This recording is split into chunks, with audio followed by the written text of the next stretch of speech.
గత ప్రభుత్వంలో విధ్వంసమైన విద్యాశాఖను తాము వికాసం వైపు నడిపిస్తున్నామని ముఖ్యమంత్రి రేవంత్ రెడ్డి స్పష్టం చేశారు.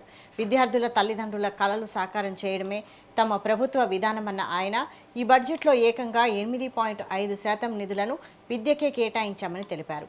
గత 10 ఏళ్లుగా పెంచని డైట్ ఛార్జీలను పెంచడంతో పాటు కాస్మెటిక్ ఛార్జీలను 200% మేర పెంచినట్లు వివరించారు.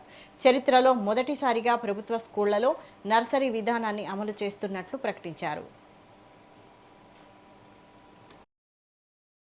పూర్తి చేసుకున్నది 10 సంవత్సరాలు అధికారంలో ఉన్న వాళ్ళు ఏనాడు విద్యాశాఖకు ప్రాధాన్యత ఇవ్వలే.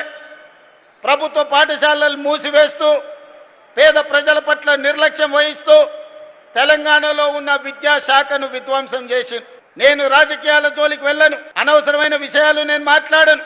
కానీ నేను చేస్తున్న ప్రయత్నం రాష్ట్ర ముఖ్యమంత్రిగా ఫైనాన్స్ కావచ్చు, రెవెన్యూ కావచ్చు, ఐటీ అండ్ ఇండస్ట్రీస్ కావచ్చు, one of the best portfolio నేను తీసుకొని ఉండొచ్చు. కానీ నేను ఈ దేశ భవిష్యత్తు గ్రామీణ ప్రాంతాలలో ఉన్నది, దేశ భవిష్యత్తు తరగతి గదుల్లో ఉంది.